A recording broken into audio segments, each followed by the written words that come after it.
and welcome back to Friday Reads, where we help you find the next read. I'm Jill. And I'm Julie, and we are continuing on with our 5-star patron picks from our summer reading program. So, Jill, kick us off. Thank you for telling us your 5-star picks, because this has been great. This is My Contrary Mary. This is from the Young Adult Collection. It's the first in a series. It's Mary #1. It's written by Cynthia Han, Brody Ashton, and Jody Meadows. It was published in 2021.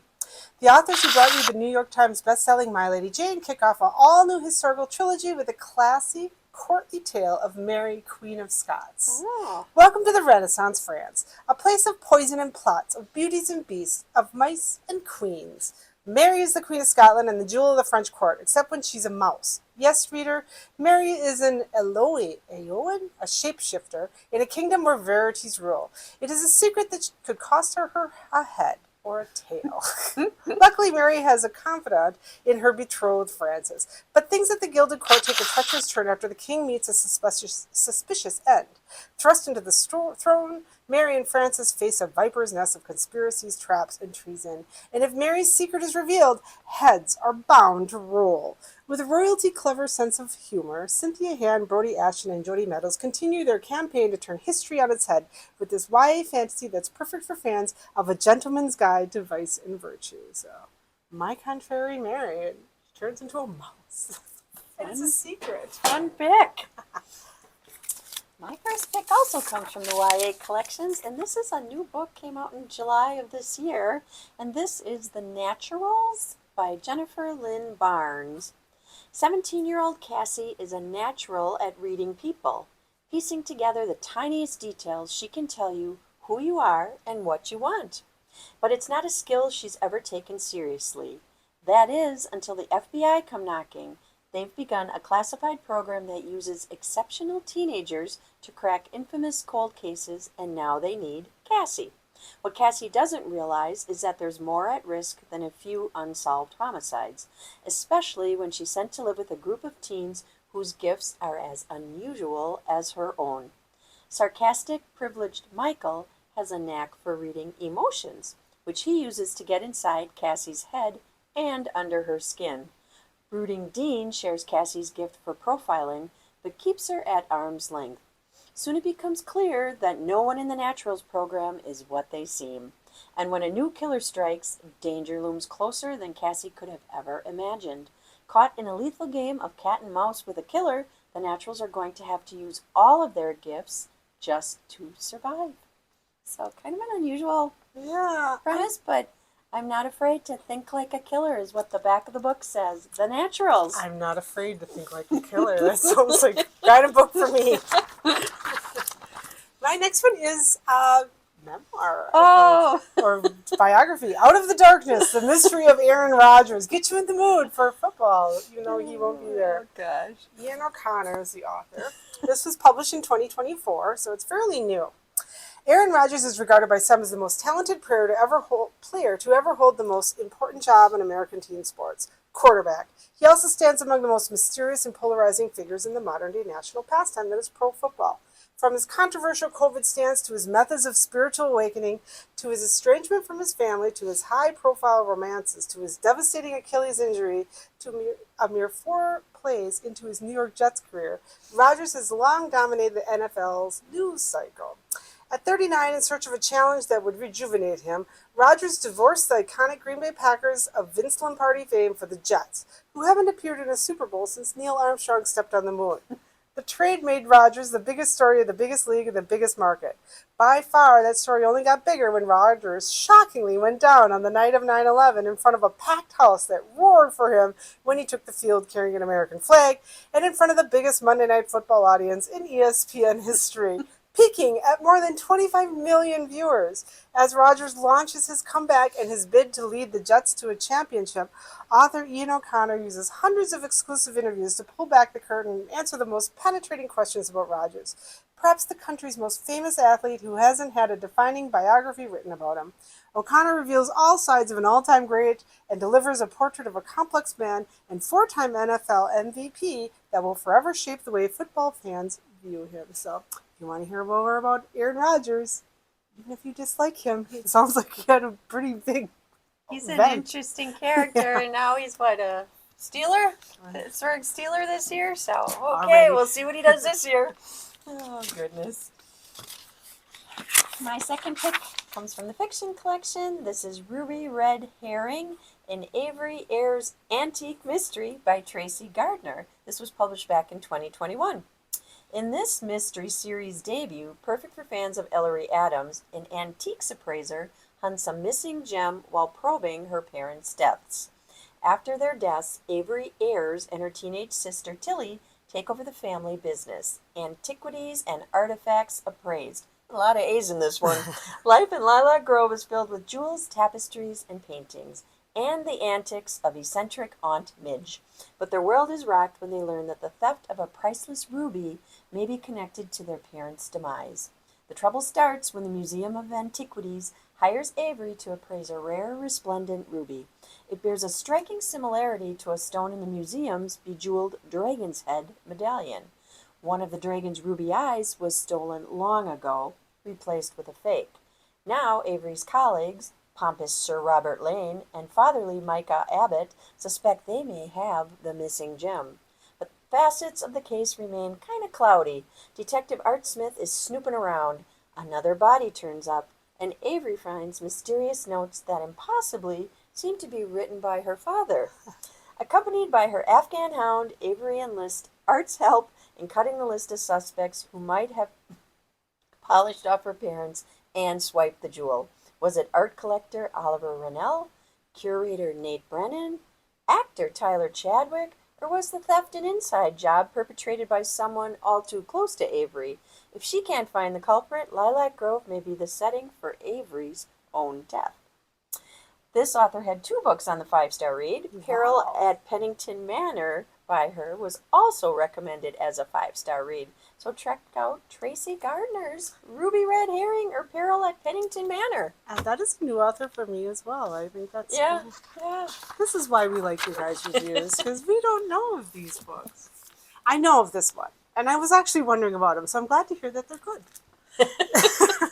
This is First Gentleman by Bill Clinton and James Patterson. America has a powerful new president, and her husband's on trial for murder. Clinton and Patterson are back, and they're better than ever. The President of the United States is up for re-election. Her husband is on trial for murder. Is the First Gentleman a killer? A pair of brilliant investigative journalists set out to answer that burning question about the NFL star turned political spouse.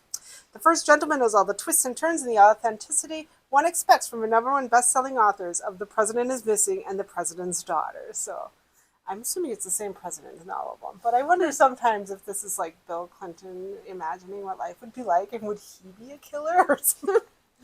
Oh, goodness. First Gentleman. My next pick is Liz Ford's Mile High. This was published in 2022. Xanders. Chicago hockey isn't complete without me, everyone's favorite player to hate. I know my role and I play it well. In fact, I thoroughly enjoy spending the majority of my game time in the penalty box before leaving the arena with a new girl on my arm each night. What I don't like is the new flight attendant on our team's private plane. She works for me, not the other way around. But I'll be sure to remind her of that, and I can guarantee by the end of the season she'll be begging to quit her job. But every road trip blurs the lines, and I can't quite figure out if I keep pushing that flight attendant call button in order to push her buttons, or is it more than that? Stevie. I've been a flight attendant for years. I thought I'd seen it all, but when my new job lands me on board working for the most egotistical and self-righteous diva in the NHL, I start to second-guess everything, including the promise I made to myself of never hooking up with an athlete again, no matter how annoyingly tempting he may be. Evan Xanders is unfiltered, unapologetic, and too attractive for his own good. He loves his image, but I hate everything about it. Everything but him.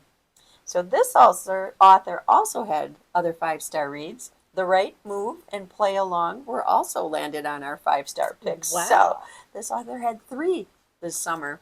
So check out Mile High. Mile High. Another new author for us. So this one's off our nonfiction. And I thought it reminded me of Marie Kondo, but according to the things, it is even more intense. Oh boy. Goodbye Things, the new Japanese minimalism. I can think of some people that would like this. This is by Fumio Sasaki and was published in 2015. The best-selling phenomenon from Japan that shows us minimalist life is a happy life. Fumio Sasaki is not an enlightened minimalism expert or organizing guru like Marie Kondo. He's just a regular guy who was stressed out and constantly comparing himself to others until one day he decided to change his life by saying goodbye to everything he didn't absolutely need. The effects were remarkable. Sasaki gained true freedom, new focus, a real sense of gratitude for everything around him. In Goodbye Things, Sasaki modestly shares his personal minimalist experiences, offering specific tips on the minimizing process and revealing how the new minimalist movement can not only transform your space, but truly enrich your life. The benefits of minimalist life can be realized by anyone, and Sasaki's humble vision of true happiness will open your eyes to minimalism's potential. So if you want to try out and see how it affected him, if you'd want to try it yourself, Goodbye Things. Oh gosh. My fourth pick that made the 5-star list is Most of All You by Mia Sheridan, and this was published back in 2017. Crystal learned long ago that love brings only pain. Feeling nothing at all is far better than being hurt again.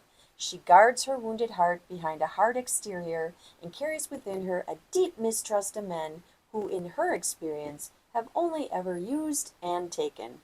Then Gabriel Dalton walks into her life. Despite the terrible darkness of his past, there's an undeniable goodness in him, and even though she knows the cost, Crystal finds herself drawn to Gabriel. His quiet strength is wearing down her defenses, and his gentle patience is causing her to question everything she thought she knew. Crystal and Gabriel never imagined that the world, which had stolen everything from them, would bring them a deep love like this. Except fate will only take them so far, and now the choice is harden their hearts once again, or find the courage to shed their painful pasts. Aww, that looks so summery too. So this next one, I actually would give this 5 stars myself as well. The Perfect Marriage by Geneva Rose. It's perfect #1. There is a sequel. It's not as good. But this one is definitely worth the read. Would you defend your husband if he was accused of killing his mistress? Sarah Morgan is a successful and powerful defense attorney in Washington, D.C. At 33 years old, she is a named partner at her firm, and life is going exactly how she planned. The same cannot be said for her husband, Adam. He is a struggling writer who has had little success in his career. He begins to tire of his and Sarah's relationship, and she is constantly working. Out in the secluded wood at Adam and Sarah's second home, Adam engages in a passionate affair with Kelly Summers. Then one morning, everything changes. Adam is arrested for Kelly's murder. She's been found stabbed to death in Adam and Sarah's second home. Sarah soon finds herself playing the defender for her own husband, a man accused of murdering his mistress. Is Adam guilty or is he innocent? And I have to tell you, I did not see the twist coming in this one. It was very good. So, Perfect Marriage, published 2020. That one too, and that did have a lot of twists. My last pick is Marcus Cleaver's We Used to Live Here, and I would give this about 4.5 stars. This was published last year. From an author destined to become a titan of the macabre and unsettling was how he was described. A haunting debut, soon to be a Netflix original movie, about 2 homeowners whose lives are turned upside down when the house's previous residents unexpectedly visit. As a young queer couple who flips houses, Charlie and Eve can't believe the killer deal they've just gotten on an old house in a picturesque neighborhood. As they're working in the house one day, there's a knock on the door. A man stands there with his family, claiming to have lived there years before, and asking if it would be all right if he showed his kids around. People pleaser to a fault, Eve lets them in.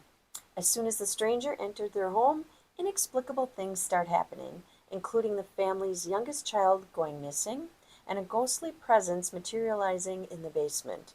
Even more weird, the family can't seem to take the hint that their visit should be over.